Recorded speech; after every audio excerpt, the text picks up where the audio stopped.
নমস্কাৰ জ্ঞান বিকাশ ইউটিউব চেনেলৰ আন এটি ভিডিঅ'ত আপোনালোক সকলোকে স্বাগতম জনাইছোঁ। আজিৰ ভিডিঅ'ৰ টপিকটো হৈছে constitutional provision for equality of women educational and legal provision. ভাৰতৰ সংবিধানে মহিলাসকলক যোনটো সমান মৰ্যাদা সেই সমান মৰ্যাদাৰ বিষয়ে আমি আলোচনা কৰিম। আমি জানো কি আৰ্টিকেল 14 বা আৰ্টিকেল 15 বা আৰ্টিকেল 39D হয়নে, এইবোৰত কি আছে, এইবোৰত মহিলাসকলৰ সমান মৰ্যাদাৰ কথা উল্লেখ কৰা আছে। আৰ্টিকেল 14ত ইকুৱেলিটি বিফৰ ল, আৰ্টিকেল 15(1)ত আছে নন ডিছক্ৰিমিনেশ্যন, আৰ্টিকেল 15(3)ত আছে special provision for women, article 16ত আছে equal opportunity in employment, article 39Dত আছে ফৰ ইকুৱেল ৱৰ্ক। তাৰ উপৰিও আৰু গভৰ্ণমেণ্টে কি কৰিছে, গভৰ্ণমেণ্ট অফ ইণ্ডিয়াই কিছুমান ইনিচিয়েটিভছ লৈছে। চ' আমি বিস্তাৰভাৱে এইবোৰ আলোচনা কৰিম। চ' প্ৰথমতে আছে ইম্পৰ্টেঞ্চ অফ ওমেন এডুকেশ্যন। তো ইয়াতে কৈছে women education plays a crucial role in development of a country. Educated women can contribute to the economic growth of the country as they have better access to job opportunities. They can also help in reducing poverty as they are more likely to participate in the workforce. Educated women are more likely to have better health outcomes and they can make informed decisions about their health and the health of their families. Furthermore, educated women are more likely to have smaller families leading to decline in the population. ইয়াতে বহুতেই গুৰুত্বপূৰ্ণ কথাবোৰ কৈছে যে women's education plays a most important role in developing a country, হয়নে? কোনো এটা দেশৰ উন্নতিৰ কাৰণে বা কোনো এটা দেশৰ বিকাশৰ কাৰণে মহিলা শিক্ষাটো খুব গুৰুত্বপূৰ্ণ হয়। মহিলাই যেতিয়া শিক্ষা লাভ কৰে তেনে ক্ষেত্ৰত কি হয়, মহিলাসকলতে মানে জব কৰাৰ মানে অপৰচুনিটিটো পায়, চাকৰি কৰাৰ অপৰচুনিটিটো পায়, পভাৰ্টিটো দূৰ হয়। তাৰপিছত কি হৈছে, মহিলাসকলে বেছিভাগ ক্ষেত্ৰত ৱৰ্কফৰ্চ মানে কৰ্মৰ নিজক ইনভলভ কৰাৰ চেষ্টাটো কৰে। তাৰপিছত ইয়াতে কৈছে বেটাৰ হেল্থ আউটকাম, ভাল শিক্ষা পালেহে গম পায় যে কি ধৰণৰ খাদ্য খাব লাগিব, নিজৰ স্বাস্থ্যটো কেনেদৰে ঠিক কৰি ৰাখিব লাগিব। আৰু ওমেনটো যেতিয়া এজন মহিলাই কি হয়, ঘৰটো চলাই নহয়, তো মহিলাই যেতিয়া ঘৰটো চলাব তেনে ক্ষেত্ৰত তেওঁ যদি জানা হয় যে কোনবোৰ বস্তু আমাৰ স্বাস্থ্যৰ কাৰণে ভাল, কোনবিলাক বস্তু আমাৰ মানে হেল্থৰ কাৰণে ভাল, তেনে ক্ষেত্ৰত কি হৈছে সেই মহিলাগৰাকীয়ে নিজৰ ফেমিলিটো কি কৰিব ৰাখিব পাৰে, ভালকে ৰাখিব পাৰে। এইবোৰৰ উপৰিও মানে শিক্ষিত মহিলাবোৰে গম পায় যে স্মলাৰ ফেমিলিৰ বেনিফিটটো কি, ঠিক আছে। তো আমি দেখা পাওঁ যে স্মলাৰ ফেমিলি কি হয়, ইটছ দ্য হ্যাপি ফেমিলি। কয় না কথাটো যে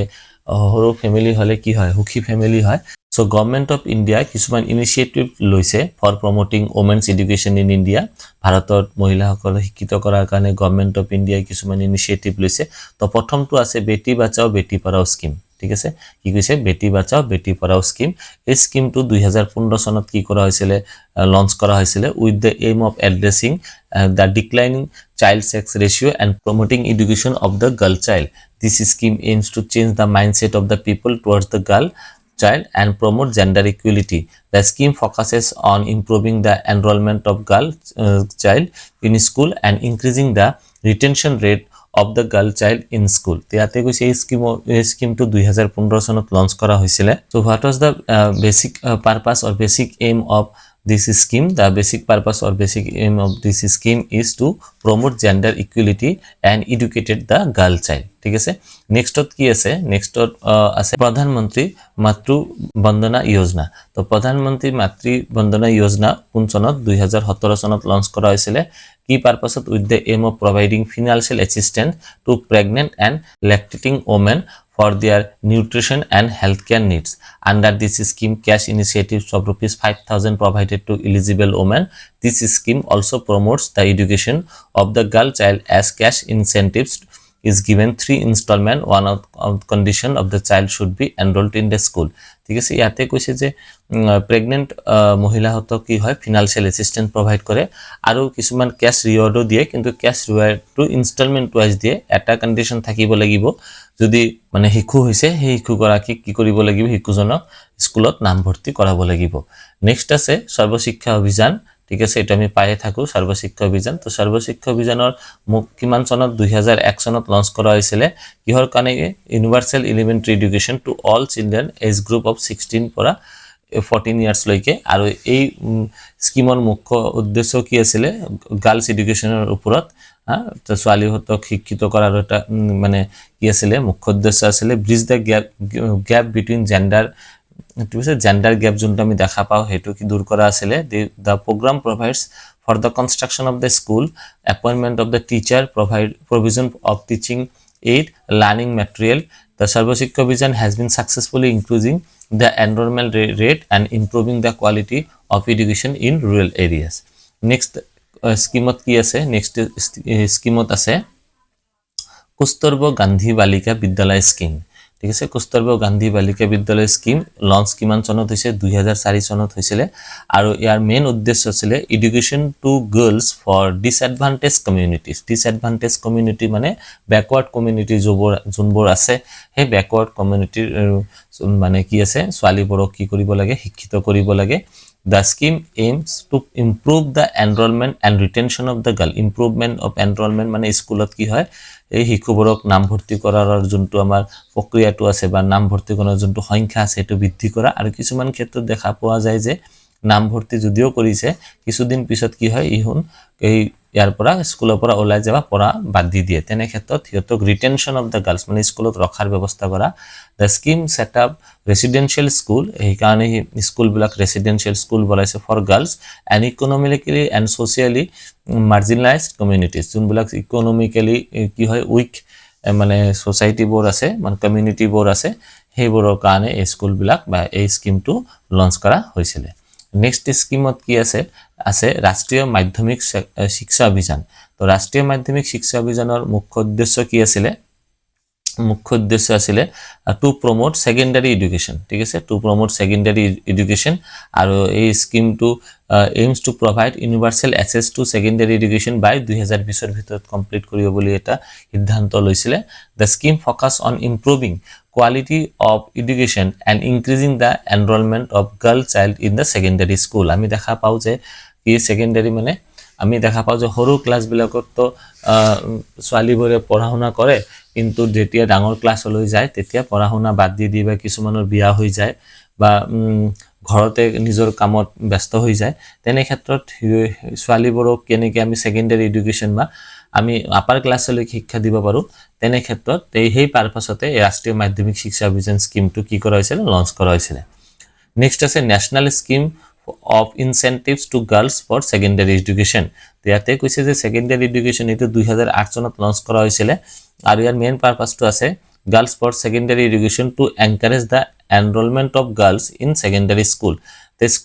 the scheme provides a cash incentives of 3000 to eligible girls who have completed their secondary education and are continuing their studies in higher education 3000 টাকা লৈকে হিয়তে কি থাকে cash incentives provide করা হয় next কি আছে next আছে support to tribal girls for education ইয়াতে কৈছে support to tribal girls for education scheme launch কিমান চনত হৈছে 2008 চনত হৈছিল আৰু education to tribal girls this scheme aims to provide improve enrollment and retention of tribal girls in school scheme set up residential school for tribal girls and provide scholarship to eligible girls next কি আছে উড়ান স্কিমৰ আন্ডাৰত কি আছে কিমান চনত launch কৰা হৈছে 2013 চনত আৰু মেইন পাৰপাস আছিল skill development training to girls and from economically weaker section of society this scheme aims to provide employment opportunities to girls by enhancing their skill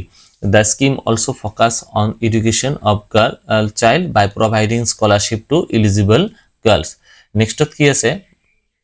next আছে মহিলা সমীক্ষা প্ৰগ্ৰাম তো মহিলা সমীক্ষা প্ৰগ্ৰাম কিমান চনত 1989 ত লঞ্চ কৰা হৈছিল to empower women through education the program aims to improve the social and economic status of women by providing education and training the program focuses on women from disadvantaged communities and aims to provide them with opportunities for better livelihood tar pisot ase sakshar bharat program yate koise 2009 sonot introduce kora hoisile aru main purpose asile to promote literacy among the women the program aims to reduce the gender gap in literacy and increase the enrollment of women in school the program provides basic literacy and numeracy skill to women from disadvantaged community তাৰ পিছত আছে ৰাষ্ট্ৰীয় মহিলা কোষ আৰু ৰাষ্ট্ৰীয় মহিলা কোষ সেটআপ কৰা হৈছিল 1993 প্ৰোভাইড কি কৰা হৈছে micro credit for women from disadvantage community মানে ঋণ প্ৰদান কৰা ক্ষুদ্ৰ ঋণ প্ৰদান কৰে the scheme aims to promote women entrepreneurship and provide them to access credit ta mane kisuman mohila ki koribo bisare business koribo bisare ব্যবসায় koribo bisare tene khetrot toka poisar obhabor karone koribo nuare ei scheme or joriote ki hoy khudro rin eta paয় aru hei rinor joriote ki koribo pare jikhini ichha korisile ei kamkhini koribo pare next আছে প্ৰধানমন্ত্ৰী গ্ৰামীণ digital অভিযান আৰু এটো কিমান চনত মানে introduce কৰিছিলে 2007 চনত আৰু মেইন পাৰপাস আছিল to promote digital literacy in rural areas. The scheme aims to make one member of each rural household digitally literate. The scheme focuses on women's education and provide and aims to promote enrollment of the girl child. তার পিছত কি আছে রাষ্ট্রীয় কৃষি বিকাশ যোজনা রাষ্ট্রীয় কৃষি Vikas Yojana initiative কি কৰিছে promoting agriculture and rural development aims to improve the productivity of income farmers in rural areas also aims to provide infrastructure facilities for